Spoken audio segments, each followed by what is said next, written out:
आगे एक्ट में ये भी प्रावधान है कि अगर आप कंज्यूमर को डिमांड भेजेंगे तो उसको कितना टाइम देंगे, अगर कंज्यूमर उसको पैसा नहीं देता तो उसके लिए उसका क्या ट्रीटमेंट होगा, वो भी इस एक्ट के अंदर लिखा हुआ है।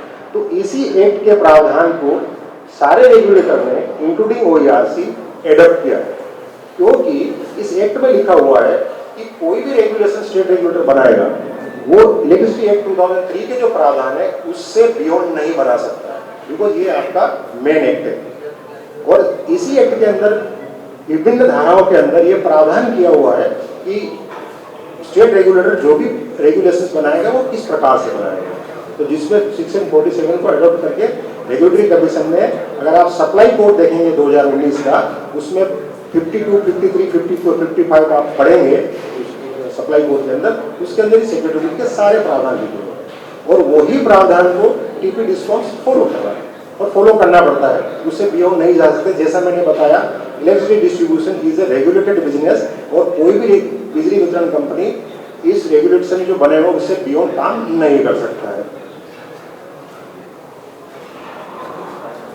अभी मैं आपको कुछ राज्यों के अंदर, कुछ राज्य हैं जिसमें हमने, भारत के विभिन्न राज्य हैं जो हमने ईस्ट, वेस्ट, नॉर्थ, साउथ और उड़ीसा के जो नेबरिंग स्टेट है, उन सबके रेगुलेशन सप्लाई कोड के इस सिक्योरिटी बोर्ड के बारे में क्या बोलते हैं वो हमने कुछ कंपाइलेशन किया है। जैसे पहला आ रहा है अपना आंध्र प्रदेश, उड़ीसा से लगा हुआ आंध्र प्रदेश है, ठीक है।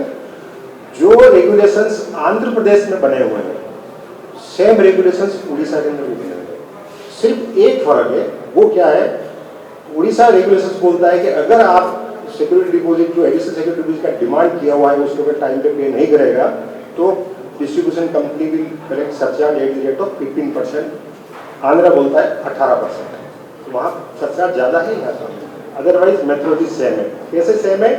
सिक्योरिटी डिपॉजिट लेना है, साल में एक बार रिव्यू करना है, रिव्यू के लिए आपका बेस होगा प्रीवियस फाइनेंशियल ईयर, उसके बाद जो भी टैरिफ है उससे आप मल्टीप्लाई करिए और 2 महीने का सिक्योरिटीज आप लीजिए और वो रिव्यू करने के बाद अगर आपको कंज्यूमर से पैसा लेना है आप उसको एएसडी के लिए लेटर भेजिए और अगर आपको उसको कंज्यूमर को देना है तो जो भी अगले बिल बन रहे हैं उसमें उसको एडजस्ट कर दीजिए, यानी कि कंज्यूमर को उसको रिफंड कर दीजिए।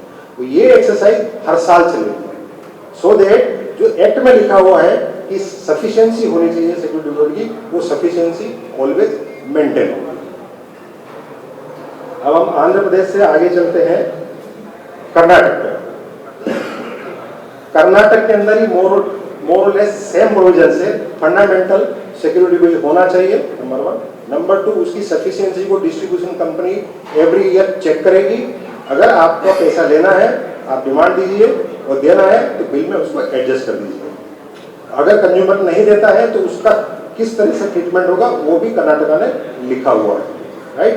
अपन कर्नाटका से अब आगे चलते हैं उत्तर प्रदेश, ये उत्तरी भारत का राज्य है, उसके अंदर भी सेम प्रोविजन है। गुजरात अच्छा गुजरात, आप गुजरात के प्रोविजन देखेंगे जो अपने वेस्टर्न पार्ट के अंदर आता है, उसके अंदर भी सेम प्रोविजन है। कैसे सेम प्रोविजन है ये लोग के अंदर हाईलाइट किए हुए हैं।